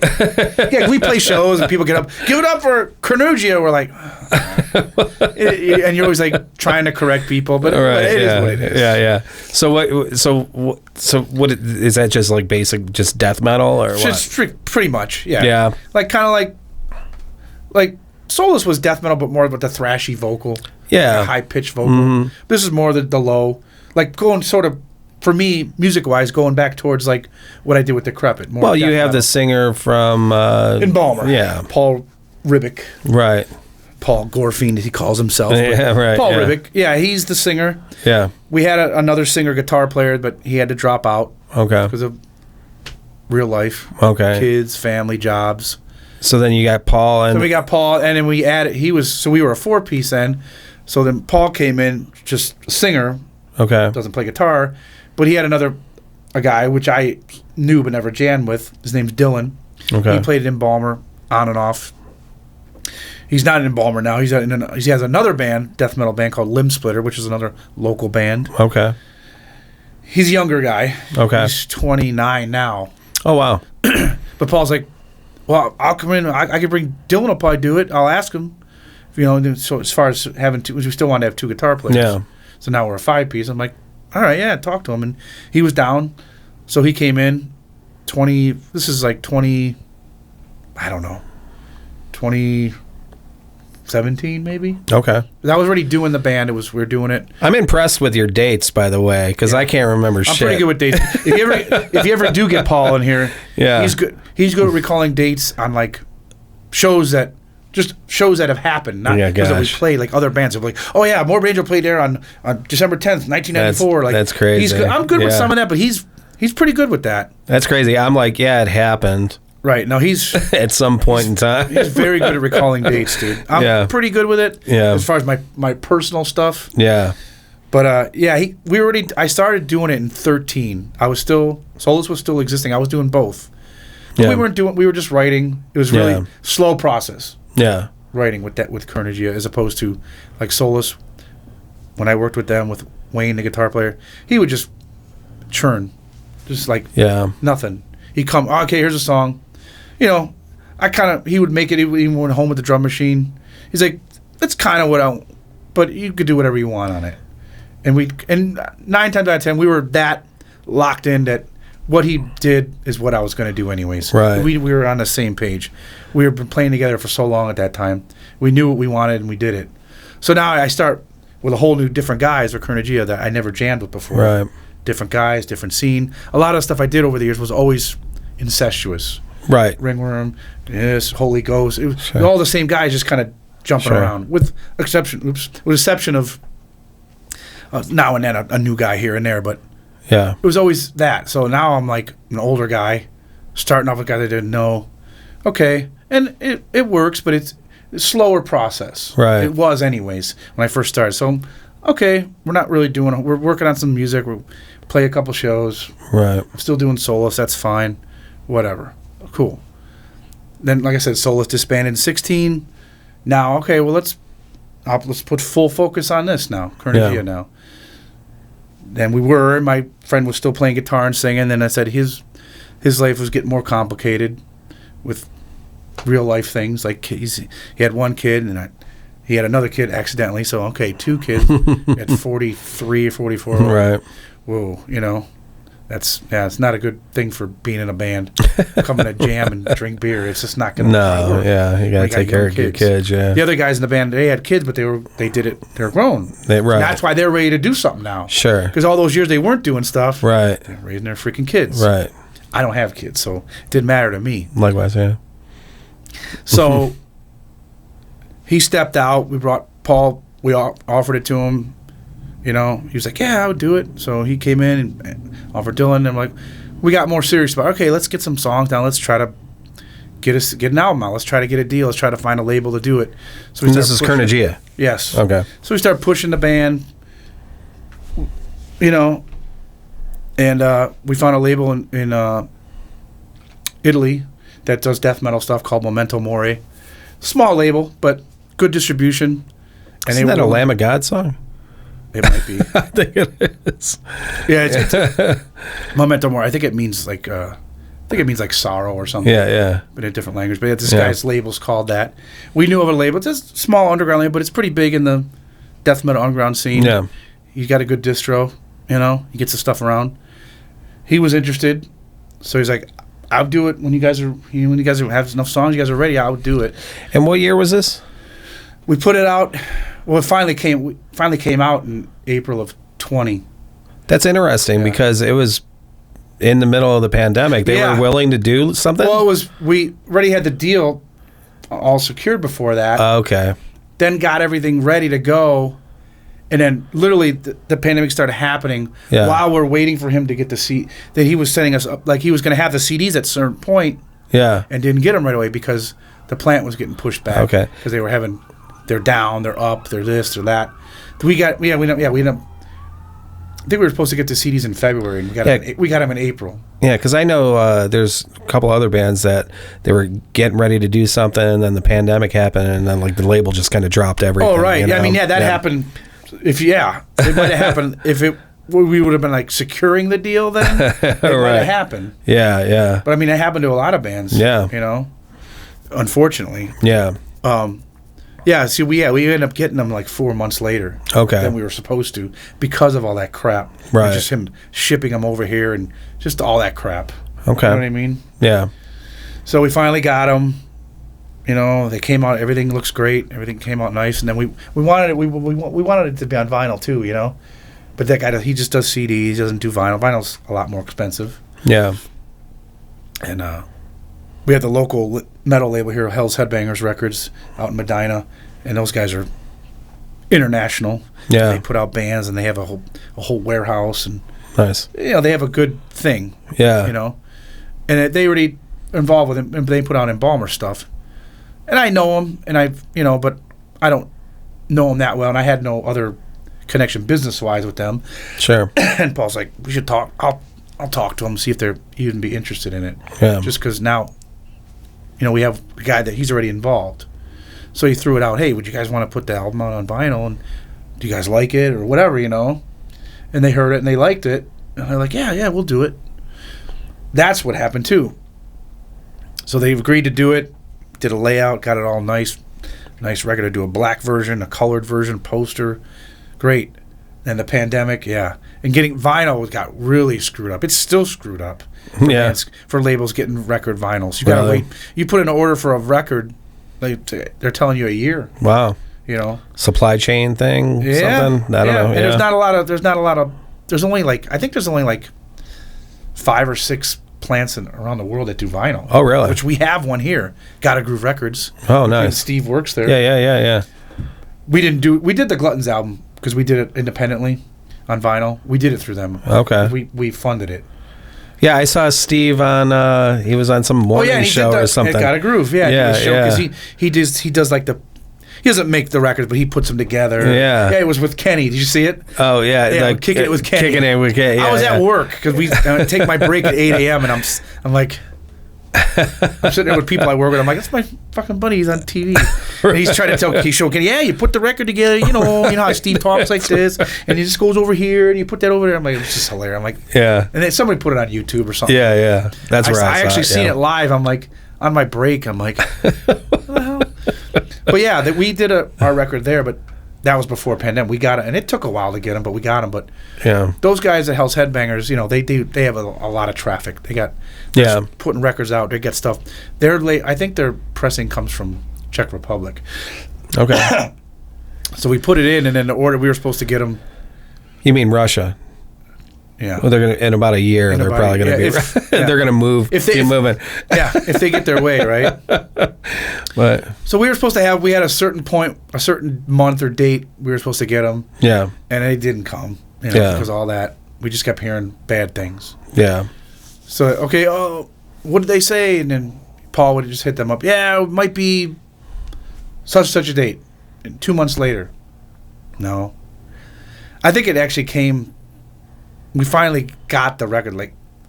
They finally got I think it was 8 months after the actual date that they said they were supposed to have them, because just the supply, and I think they were shutting everything down, so things were probably just totally stopping at these plants, or like they were everywhere. Right. So we finally got them, but they came out great and awesome, and so they just did the vinyl, but. We're working on new stuff now. That's where I'm currently at Gluttons. We're working on new stuff. We have Damian Perry's out of the band. We have Aaron Dowell, who used to be in Tony Erber's project. So this is Gluttons. Gluttons. Okay. So I'm bringing it up current now. We have Tony, or Aaron Dowell replaced Damian. So Damian was who? He was a second guitar player in Gluttons. He was a Red Giant. Right. He was in the band from, he joined in 2012. Okay. So 2012 until for 8 years. Yeah. He's out, and then we needed somebody, and James thought of Aaron Dowell, who used to be in Fuck You Pay Me. Okay. With Tony Erba. And he was a great player. Yeah. I'm like, who are we gonna get that can kind of fill those shoes, at least close. A guy that can play leads and good player. And James thought of Aaron. I'm like, oh yeah, I forgot about it, because he's kind of out of once Tony Erba kind of stopped doing music, he kind of just dropped out. Right. He didn't go on to do any more projects. I'm like, yeah, he'd be great. James got a hold of him. He actually lives in Parma. He's like, told him where I live, because we jam at my house now. Yeah. He's like, oh yeah, I'm 2 streets away. I'm like, perfect. So he joined. He played that gig you saw. That was his first gig. The Thanksgiving Eve. He's kind of shorter guy. Okay, yeah. That was his first good. We got him in the band. We had 4 weeks. He's like, I can learn the set in 4 weeks. And James's whole plan was, we call him the idea man. he's like, we're going to get him in a band, but let's go in and record 2 songs and release them on the internet, like on the Bandcamp. Right. And this way by the time the show comes, this way we have something. Okay, here's our new guy. Here he's on this recording. He's not just some guy. Yeah. So we went into Noah's on a Saturday and did 2 songs. We wrote one brand new song really quick called Angels. It's got a total Motorhead worship song. It's like a fast song. I think that's kind of like how the Gluttons sound. They're like that's what, like I said, as I mentioned earlier, how James had an idea and wanted it to evolve it into more than just punk rock 3-riff Ramones songs, because that's kind of in the early days. That's kind of how it was, because it had to be simple because this guy couldn't play any more intricate than power chords and 1 2 3 1 2 3 1 2 4. You know what I mean? It was like that. So it's way evolved now. Once we had Damien and Ed in the band, it evolved, because obviously Ed can do anything. Right. He brought a whole nother thing to it with the bass playing, because he plays, he stands out now as a bass player. It's not just the guy playing the guitar riff on the bass. Right. He's fucking playing cool shit, and you hear it on the recordings. And now we're locked in with Noah now, as far as when we record. He knows we go there. He knows what we want. He knows how it make it sound. He knows to highlight what, where, which guy needs to sound here. Turn up Ed here, turn up the drums there. So that's good to have. He did the Kurnugia. We did the Kurnugia there as well. That album, which came out amazing. Probably one of my happiest. I'm with one of my recording efforts ever, as far as my drumming. Yeah. The way it sounds, the way I played, the way he was able to make it sound like $1 million. Well, I mean, Noah, that's why I reached out to him and to have him on, to get him on here. Oh, yeah. So his name has come up so many times. It's kind of like Jim Kanya, then Noah. Right, because Noah started like sort of like a small, almost like, I think, a mobile recording down at Rock and Roll City back then. Yeah. Because he had that band Solipsis. Correct. And I think he had like a little studio down there. Yeah. And that's why Jim was drawn to him. Well, yeah, you got a cool band. Hey, you could record right here. Let's do a record, and you could record it, and I'll put it out, and it'll put your band on there. So that started that relationship, and then he asked him to join Dunslaughter on guitar. So then now there was a relationship there, and obviously the studio has grown into a much bigger thing. Right. Great thing. I mean, to me, he's like the modern day Bill Korecki now. Everybody wants to record with him. Mm-hmm. Now national bands are hearing about it now, because you got like Ringworm was on Relapse. They got records on there now. Midnight's got things out. People are traveling to come there to do stuff. Yeah. It's cool as hell, and it's worth it. Yeah. It's worth it. Go in there, and you're gonna get what you want. It's not hard to do. Like it used to be. You gotta, man. Well, and everything that I've heard him do, I mean, I played in bands. He used to run sound over at Peabody's. Yeah, that's how I kind of first knew him. Even before Jim was involved with him, we knew him, that dude at Peabody's. Right. Well, I remember, because I knew the guys from, before they were Solipsis, they were Belligerent. I remember the name. Yeah. Oh, he was in that? Well, he wasn't in Belligerent. They had a different singer. It was Matt. Oh, but the other guys Matt Dog band. was his name. Yeah, great guy. But then he went on to play with like the Purse Snatcher guys, whatever. And then when they got Noah, then I believe that's when they became Solipsis. Just changed the name and changed the direction. And I mean, Solipsis is a good band. Yeah. And they were like they were like we were with Souls. We were totally serious about it. Totally wanted to do something and make a mark, and they did. Yeah, they played the cool shows. They put out good product. Yeah, they had cool merch. Right. They had a cool presence when they played. That's what it was about. Right. You know what I mean? So I always give them credit for that. You know what I mean? Because it was a good band, and we played a bunch of stuff with them.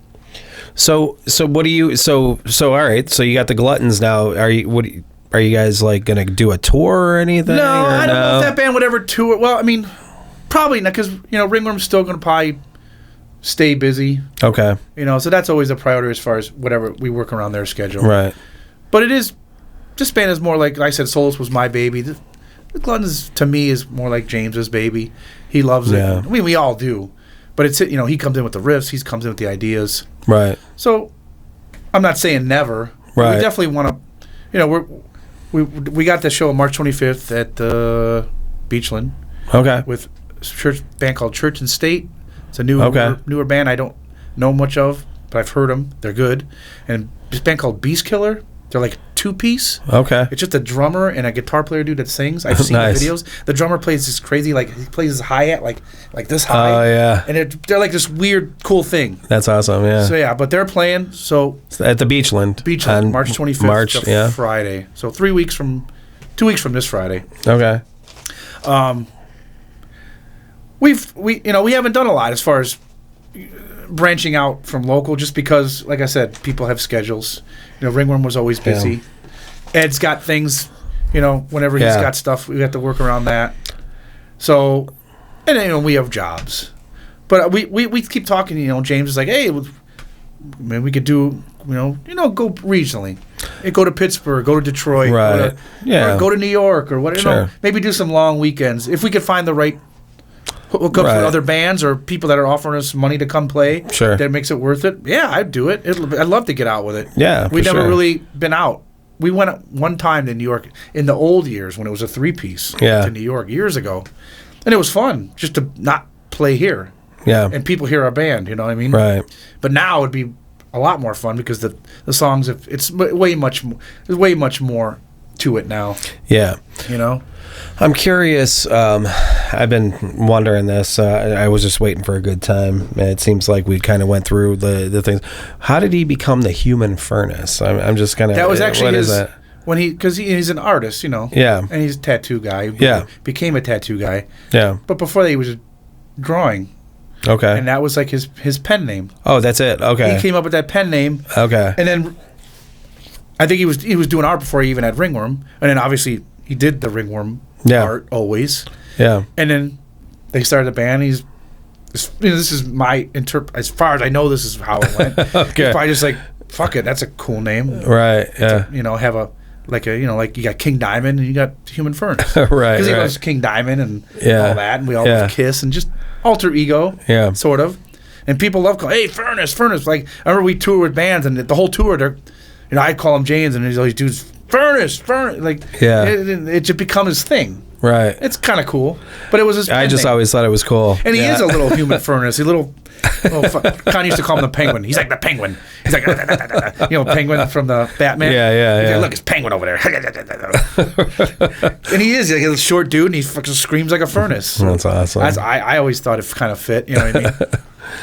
Well, I don't know. I think we got it all in it. I guess I sort of went through my timeline. Yeah. As much as I could remember. Yeah, I was going to say, dude, you had years and days. If you ask me about what I did throughout the years, I'd be like, it happened at some point. Right. It could have been 5 years ago or 10. I don't know. Yeah, I was fully. I still am, but I was fully immersed. I was going to say I was doing 3-4 bands at one time. Well, and that's just what I wanted to do. Yeah, and the thing is, I was with a band. We put out like one thing, and I remember the year of that. So like, I would imagine if I did other things, I would remember the years. You know what I mean? It's the one thing I can recall. I may not be good at much else besides that, but I can recall this stuff, and I could still play drums pretty decent. Right. That's one thing I do. People are like, how do you? Like I remember I was doing all these bands. How do you remember all these songs? You're playing this band. I had a cover band for a while at one point. Yeah. How do you do that? I'm like, I don't know. I just do it. Yeah. Because you really want it. Yeah. You know what I'm saying? You really want it. It's what you enjoy. Exactly. Like somebody that has a job they like, they just do it. Sure. Unfortunately, I didn't make as much money at a job as this, but, we did a lot of things that were profitable, and I had great experiences, you know what I mean? Well, and you're not done yet. Not done yet. But yeah, as far as I'm concerned. It's still funny. As long as I'm still physically able and willing, I'm going to do it. You know what I mean? Mm-hmm. Knock on wood, whatever. So, and your focus is the death metal thing and Gluttons. Yeah, I've been offered to do projects here and there. I mentioned Wayne, old guitar player, soloist. Yeah. We did actually a project. It was more of a like a classic metal thing he wanted to do. Oh, nice. And it was called Harlot's Grip. And we did it. We recorded it actually with Bill. Before we closed everything down in 2015. Okay. We went out there. He's got a hold of Bill somehow because he doesn't do anything. Social media. Yeah, I was going to ask, is Bill's just done? Yeah, so this was 2015. He's still at the studio. Wayne got a hold of him can we come out and do this? Yeah, yeah. And this is Bill Korecki from Bill Korecki from Mars. Mars Studio. So we went out. He still had the same building, but it didn't look the same anymore. Oh, no. Remember, he had like the little lobby with the records on the wall and a couch. Like it was like that whole barn or whatever. Yeah, it was like a big steel barn. But we walked in like that little lobby, or like the couch was. I don't think the couch is there anymore. Yeah. It was just like piles of stuff. Like he wasn't really using it much anymore. Yeah. He got into racing cars. He had like a He had a drag car. There's a garage in the back, out of the side where you load into the playing room. It was always there. I remember I used to bring my stuff in through there. What was that, like Ravenna, or it's out there? No, that's Streetsboro. Streetsboro, yeah. So at that point, we go there. I said that everything's kind of like run down, but it's still there. So I'm like, he's not really probably doing this much, but we got to do it, and it was great working with him one last time, not knowing that it was one last time. Like a year later, we hear he sold the freaking board, and I don't know if he sold that property too. He might have. Yeah. He didn't really live there. He lives in Avon. So we were lucky we even got in to do that. But he had in the back there was a garage, and he had a drag car, like a funny car with the That's he's like, yeah, I'm doing this. I've been focusing a lot on that. I don't know if he's making money or. I was going to say he's got all that mushroom head money. Right. I mean, maybe he's making. I don't know if he's doing it competitively or just for fun. It sounded like fun, but maybe he's doing it competitively. But he was more focused on that. Wow. And he sold that board, and I know he got money for that. That was Fleetwood Max. It was a Neve, yeah. That was like Fleetwood Max board or something when he first got it. Yeah. Yeah. So somebody bought it and redid it and fixed it. I mean, it was still good, but it was. Yeah. We got to do that Harlan script thing with him. We did it, and then it just kind of. It was just me and Wayne, just the two of us. He played guitar, bass, sung, all of it. Right. And just me on drums, and then we didn't finish it right away. And then we wanted to go back. What he wanted to do was do 4 songs. And then maybe like 8 months later, do 4 more, and then do 8, and then put it out, and then all that. Obviously, the Bill like early 16, maybe end of 16. I'm not sure what month it was, but we heard that he sold everything off. We're like, well, I guess we're not going back there. Yeah. So now we have this thing that was sort of undone. He was kind of like, I mean, he could play the bass, but he's like, I'm not a bass player. I just kind of play whatever. Right. So okay, I'm like, dude, you can go. He didn't really know Noah and stuff yet, you know what I mean? Wayne. I'm like, dude, you can take it to Noah. I'm telling you, dude. Yeah. He'll do magic with it. Yeah. Because he need to be mixed and everything. I'm like, why don't we I'll ask Ed to play on it. Yeah. He'll make magic on that freaking thing. So Ed, you want to play on it? Yeah, I'll play on it. I mean, he goes in, he did it in a couple hours. He played 4 songs out. Nice. Gave it to Noah. He got, we had the original mix or the recording. Put it all together, mixed it, fixed the drums, everything. Yeah. Sounds great. So it was done. It was done with Bill, tracked, and then we finished it with Noah. Okay. And we just put out the 4 songs because sweet. Maybe someday he's got more stuff he wants to do. Wayne, more music. He always tells me he's got other things, but someday. Yeah. It's just for fun. I mean, we're not going to do much more with it. Nice. But it was cool. It's like kind of like a classic metal, but kind of aggressive, like a Iron Maiden-ish kind of upbeat, fast songs, but a clean, regular vocal. Okay, like you're listening to Priest or Maiden or whatever. Well, but yeah, I didn't add that in earlier, but something else. It's on YouTube. You can check it out. I actually have physical copies if anybody ever wanted one. Well, you'll have to give me the links. I'll put them all in the. I got Bandcamp links and all that. We can put that stuff in there. Sure.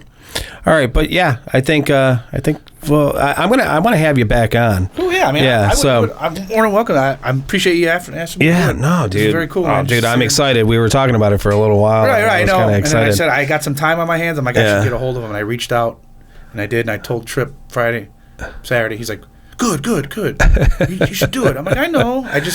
It's just hard when I work. Yeah, my schedule sucks. Yeah, but I got time on my hands, so I appreciate it, man. No, yeah, for sure. Sub CLE, we're out.